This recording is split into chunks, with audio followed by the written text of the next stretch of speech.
नमस्कार, आप देख रहे हैं आज तक। मैं हूं आपके साथ रोहित सरदाना। कल पश्चिम बंगाल में मतदान का पहला दौर है और दूसरी तरफ प्रधानमंत्री मोदी इस वक्त बांग्लादेश के दौरे पर है। वैसे तो ये दौरा बांग्लादेश की मुक्ति के 50 साल पूरे होने के मौके पर है, लेकिन इसका कनेक्शन बंगाल में हो रहे चुनाव से भी जोड़ा जा रहा है। इस दौरे को बंगाल की 50 सीटों को साधने का दांव भी माना जा रहा है।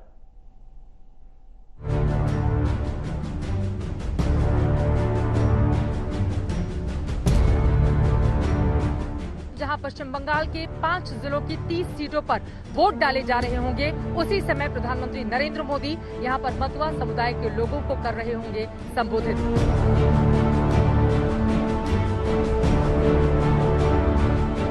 पश्चिम बंगाल में चुनाव, बांग्लादेश में दाव।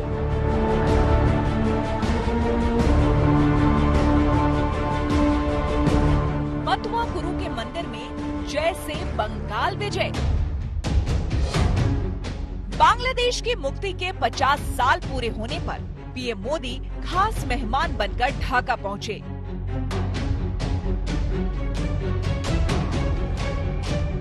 दो दिन के दौरे को एक सियासी मास्टर स्ट्रोक की तरह भी देखा जा रहा है।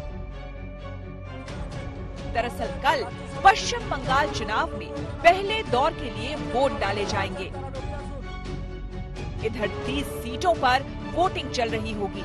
उधर प्रधानमंत्री नरेंद्र मोदी उस समुदाय के मंदिर में दर्शन कर रहे होंगे जो 50 सीटों पर हार जीत का फैसला करने की ताकत रखता है। ये गोपालगंज इलाके का हिस्सा है। यहाँ पर हरि मंदिर जाएंगे दर्शन करने के लिए। सिक्योरिटी कारणों की वजह से हमें अंदर जाने की परमिशन नहीं मिली है, लेकिन बिल्कुल सामने आपको बता दें हरिचंद ठाकुर की प्रतिमा है, वहां पर वो माल्यार्पण करेंगे और यहाँ पर आकर पूरे के पूरे मतुआ समुदाय को पश्चिम बंगाल में एक बड़ा मैसेज देने की कोशिश प्रधानमंत्री मोदी की ओर से की जाएगी। ढाका से लगभग 190 किलोमीटर दूर ये हरिचंद ठाकुर का जन्म स्थान है। हरिचंद ठाकुर ने दलित मतुआ समुदाय को संगठित कर वैष्णव धर्म का हिस्सा बनाया। मतुआ समुदाय उन्हें भगवान की तरह मानता है। 1947 में बंटवारे के बाद समुदाय के लोग भारत आए और पश्चिम बंगाल के कई जिलों में बस गए। यहाँ उनकी आबादी 2 से 3 करोड़ तक है। लगभग इतनी ही आबादी बांग्लादेश में भी है। बीजेपी ने पहली कैबिनेट बैठक में सीएए कानून के तहत पश्चिम बंगाल में मतुआ समुदाय को नागरिकता देने का वादा कर उन्हें खुश करने का दांव चल दिया है।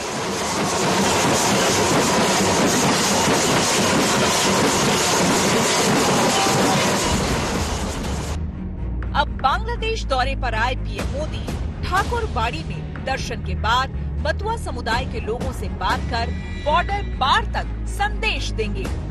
तो मतुआ समुदाय को प्रभावित करने की पूरी कोशिश प्रधानमंत्री नरेंद्र मोदी की ओर से यहाँ पर की जाएगी। कल पश्चिम बंगाल में पहले दौर की वोटिंग है और उसके पहले ममता बनर्जी की बयानबाजी से माहौल गर्म है। पश्चिमी मेदिनीपुर की रैली में आज ममता बनर्जी ने अल्पसंख्यकों को साधने के लिए उन्हें दंगों की याद दिलाई और बीजेपी से सावधान किया।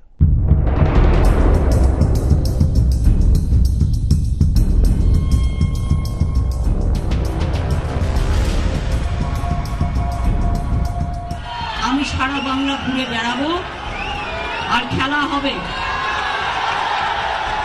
খেলা শেষ হবে। ये आशोल परिवर्तन अब बंगाल में बीजेपी ला करके दिखाएगी। খেলা হবে, খেলা হবে, খেলা হবে, জিততে হবে, জিততে হবে, জিততে হবে। अब पश्चिम बंगाल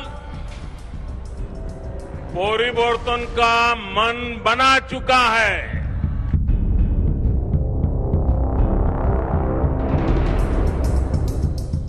আমি ডাকাত, আমি খুনি, আমি মানুষকে জীবন দিয়ে ভালোবাসি। আর তুই সারা খুনিদের রাজা, খুনিদের জমিদার, ডাকাতদের জমিদার, সব টাকা খেয়ে নিয়েছো।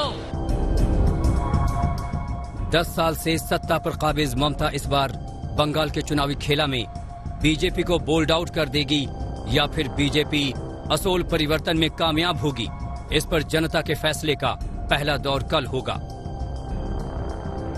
लेकिन उससे पहले पश्चिमी मेदिनीपुर में ममता ने बीजेपी पर दंगा कराने का आरोप लगाकर माहौल गर्मा दिया। ভুলে গেছেন দিল্লির দাঙ্গা, ভুলে গেছেন নরেন্দ্র মোদীর গুজরাটের দাঙ্গা, ভুলে গেছেন হদল কুতকুতের গুজরাটের দাঙ্গা, ভুলে গেছেন উত্তরপ্রদেশের দাঙ্গা, ভুলে গেছেন এনআরসির দাঙ্গা, ভুলেছেন এনপিআর এর দাঙ্গা। এমন করে খেলতে হবে যে বিজেপি के बोल्ड आउट করে মাঠের বাইরে বের করে দিতে হবে। इससे पहले ममता ने पाथर प्रतिमा की रैली में पीएम मोदी का नाम लिए बिना ऐसा बयान दिया कि उस पर बीजेपी आग बबूला हो गई।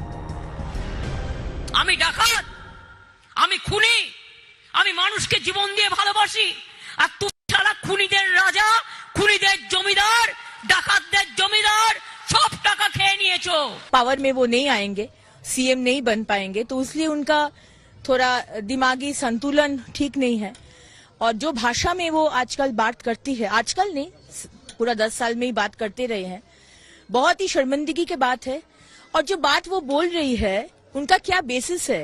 संतरास और खून के राजनीति तो टीएमसी सरकार ने चालू किए हैं। ये 10 साल में हमारा 140 कार्यकर्ता को मार दिया गया है, जुडिशियल कस्टडी में, पुलिस कस्टडी में, ऐसे भी मार दिया गया, पैर से झुला दिया गया और बोला है सुसाइड। इस बीच 5 जिलों की 30 सीटों पर कल मतदान होगा। ममता बनर्जी के सामने एक बार फिर पिछला प्रदर्शन दोहराने की चुनौती है। 2016 में ममता ने यहां दमदार बल्लेबाजी की थी। 30 में से 27 सीटें टीएमसी के खाते में गई थी। कांग्रेस को 2 सीटें मिली थी, वहीं आरएसपी को 1 सीट मिली थी, जबकि बीजेपी और लेफ्ट का खाता भी नहीं खुला था। लेकिन ममता भी जानती हैं कि बीते 5 साल में जमीनी हालात काफी बदल चुके हैं। इस बार उनका मुकाबला उस बीजेपी से है जो 2019 के लोकसभा चुनाव में उन्हें बंगाल की लगभग आधी सीटों पर समेट चुकी है। पहले चरण में पश्चिम मिदनापुर, पूर्वी मिदनापुर, झारग्राम, पुरुलिया और बांकुड़ा में मतदान हो रहा है। 4 जिले पूर्वी मिदनापुर, झारग्राम, पुरुलिया और बांकुड़ा जंगल महल क्षेत्र में आते हैं। 2019 के लोकसभा चुनाव में बीजेपी ने इसी जंगल महल इलाके की 8 सीटों में से 5 सीटों पर कब्जा जमाया था। बीजेपी को 2019 के लोकसभा चुनाव में इन इलाकों में सबसे ज्यादा 47% वोट हासिल हुए थे। लिहाजा बीजेपी को लगता है कि जंगल महल में चुनावी मंगल हो सकता है। ममता बनर्जी को उनके ही गढ़ में मात दी जा सकती है।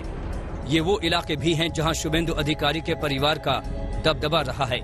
इन्हीं इलाकों में पीएम मोदी ने एक के बाद एक 3 रैलियां की। अमित शाह ने धुआंधार प्रचार किया। कल के मतदान में जिन बड़े चेहरों की किस्मत दांव पर हैं, उनमें बांग्ला एक्ट्रेस जून मालिया मेदिनीपुर से टीएमसी उम्मीदवार हैं। संथाली एक्ट्रेस बीरबहा हांसदा को टीएमसी ने झारग्राम से उतारा है। कांग्रेस के उपनेता नेपाल चंद्र महतो बाघमुंडी से कांग्रेस उम्मीदवार हैं। वहीं कांग्रेस के विधायक सुदीप मुखर्जी इस बार पुरुलिया से बीजेपी उम्मीदवार के तौर पर किस्मत आजमा रहे हैं। वहीं बीजेपी ने सालतोरा से मनरेगा मजदूर चंदना बावरी को उम्मीदवार बनाया है। सवाल है कि जिस जंगल महल में लेफ्ट के वर्चस्व को ममता बनर्जी ने तोड़ा, वही कहानी क्या बीजेपी दोहरा पाएगी? अब से कुछ ही घंटे बाद इसके फैसले की शुरुआत हो जाएगी, जब पहले दौर के लिए ईवीएम के बटन दबने शुरू हो जाएंगे। अनुपम मिश्रा, हल्दिया, आज तक। पश्चिम बंगाल समेत सभी 5 राज्यों के नतीजे 2 मई को आएंगे, लेकिन ममता बनर्जी ने अभी से ईवीएम पर शक जता दिया है। पश्चिमी मेदिनीपुर में उन्होंने ईवीएम को लेकर 4 हिदायतें दी। ममता को किन बातों का डर सता रहा है, आप भी सुनिए। ওভার কনফিডেন্সের কোনো জায়গা নেই। বিজেপির মতো এত শয়তান দল সারা ভারতবর্ষে নেই, সারা পৃথিবীতে নেই। এক কথা মনে রাখবেন, মেশিন চালু হলে 30টা ভোট কাউন্ট করে ভোট দেবেন না। দুবার অন দুবার অফ এজেন্টদের করাতে হবে। 2 নম্বর, মেশিন যদি খারাপ হয়ে যায় লোক পালিয়ে যাবেন না। এই ভোটটা না দিলে আপনার ভোটার লিস্ট থেকে নাম কেটে বলবে তুমি কিছু পাবে না। আধার কার্ড করেছে না, আধার কার্ড না করলে কিছু পাবে না, ওইরকম করে দেবে। সুতরাং আমরা করবো না, বাট বিজেপির বদমাইশি আছে। সেই জন্য বলছি আপনি দাঁড়িয়ে থাকবেন, ছাওয়াতে গিয়ে অপেক্ষা করবেন। মেশিনটা পরীক্ষা করতে হবে। আবার ভ্যাপাট কাগজটা আছে কিনা দেখে নিন, ভ্যাপাট মেশিনে পড়ছে কিনা, ঠিক জায়গায় ভোট। কাউন্টিং এর দিন বিরিয়ানি দিলেও খাবেন না নিজের তৈরি করে খাওয়া ছাড়া।